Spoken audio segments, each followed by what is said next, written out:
The Black Death of the mid-14th century was not only a demographic catastrophe, but a socio-economic turning point.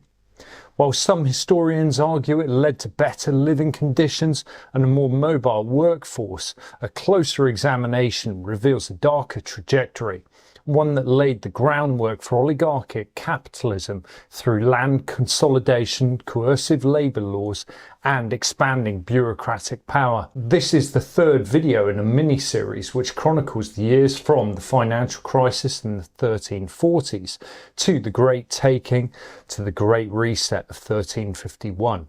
So I'll link to this now and again at the end of the video. The initial aftermath of the plague seemed to favour labourers. With up to half the population dead, demand for workers surged. In England, wages nearly doubled by 1350, rising from 1 to 2 pence to 3 to 4 pence per day, according to the economic impact of the Black Death. However, the ruling class swiftly countered this gain. In England, the Statute of Labourers was introduced in 1351, which capped wages at pre-plague levels and prohibited workers from leaving their employers, effectively criminalising economic mobility, according to the historian Hatcher. Although some scholars, such as the authors of How the Black Death Made Life Better, argue that this period brought improved diets and more land per capita, such generalisations overlook the structural coercion that prevented many workers from benefiting. Wage gains were often short-lived, especially where oligarchic-controlled legislation reversed them. In rural areas, the plague triggered the breakdown of feudal tenure, replaced by short-term leases and market rents. Initially, this shift offered peasants more autonomy, but it also forced them into cash-based economies, dependent upon credit. Defaults became widespread, allowing wealthy families, such as the Russelli in Florence, to acquire peasant lands and build rural estates. In England, tax records such as the Essex Lay Subsidy rolls show that taxable households declined by 30 to 40% between 1334 and 1377. Meanwhile, the top 5% of landowners increased their holdings from 40 to 50%, according to Broadbury et al. This suggests that rather than leading to widespread prosperity, the post-plague years saw an upward transfer of wealth, often through legal disposition rather than market competition. Alongside legal repression and elite land consolidation, there was another crucial force reshaping post-plague society, which was the early enclosure movement. Although enclosures would reach their peak in the 16th and 18th centuries, their ideological and practical foundations were laid in the wake of the Black Death. In England, the sudden drop in population left large portions of land vacant or undercultivated. Landowners seeking to maximise profits in a labour-scarce economy began enclosing common lands, transforming them from shared resources into fenced private estates focused on sheep grazing for the lucrative wool trade.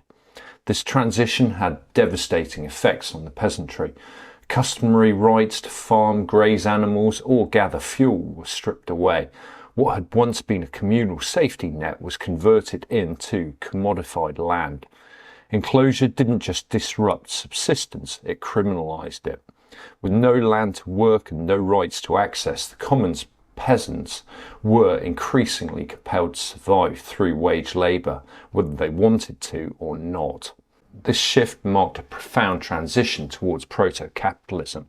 As theorists like Robert Brenner and Ellen Makesons Wood have argued, capitalism didn't emerge because peasants freely entered markets, but because non-market options were destroyed.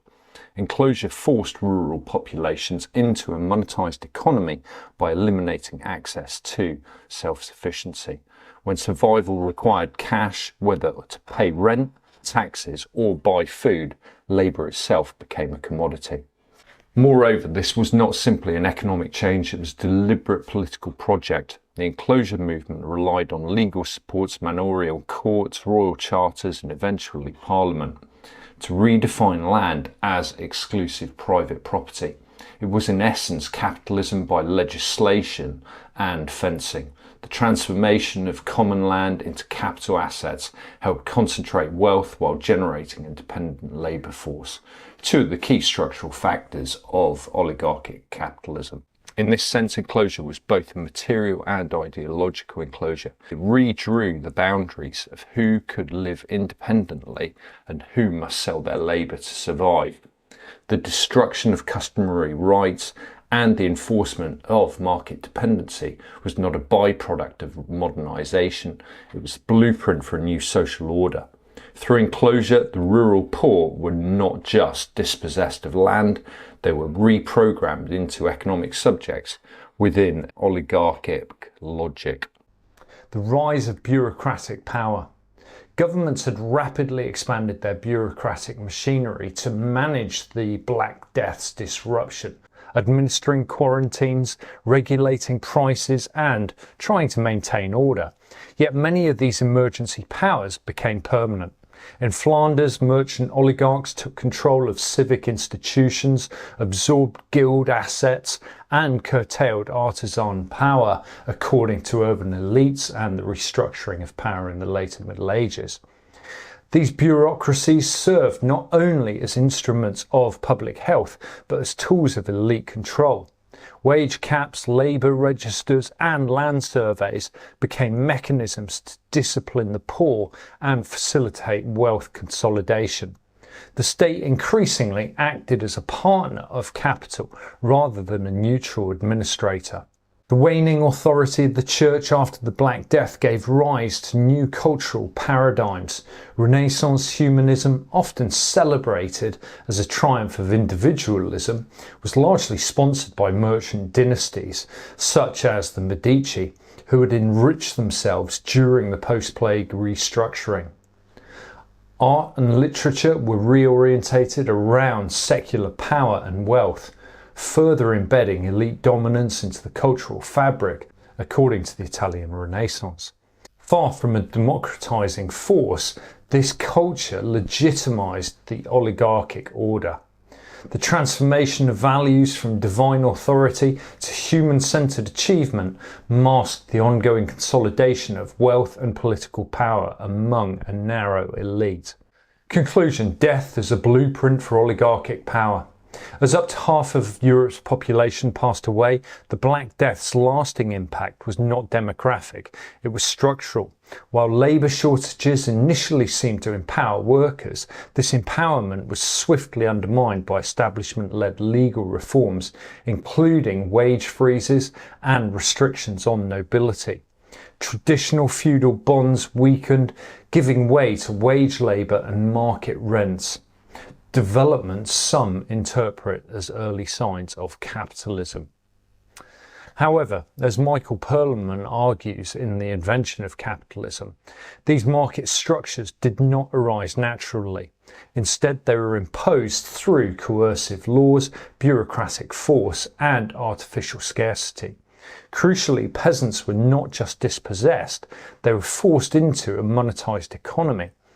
When made increasingly reliant on cash and credit, they often defaulted and lost their land to wealthy oligarchic families. Expanding state bureaucracies formalized these changes, while emerging cultural narratives began to glorify secular wealth and elite patronage. In this way, the crisis of the plague was not merely survived, it was seized by a parasitic class to engineer a new social order grounded in private property, wage dependence and centralised authority. This proto-capitalist transformation is more accurately described as oligarchic capitalism. Optimistic readings that highlight rising wages or improved diets overlook the broader reality. These gains were temporary, uneven and often reversed. As historian David Rout notes, changes in land use and labour relations facilitated wealth concentration among elites. What began as an apparent biological disaster evolved into a socio-political blueprint, one that turned death into dominance. As we know, crises do not naturally lead to more equitable societies. Rather, there are often moments when oligarchs consolidate power through legal manipulation, land acquisition, and ideological shifts.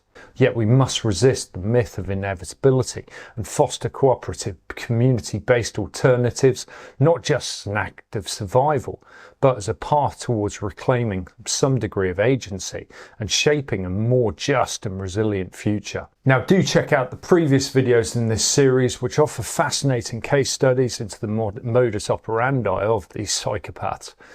They also explore how certain peasants thrived. And these are lessons well worth bearing in mind. So do check these videos out. Thanks so much for joining me, and I look forward to seeing you next time.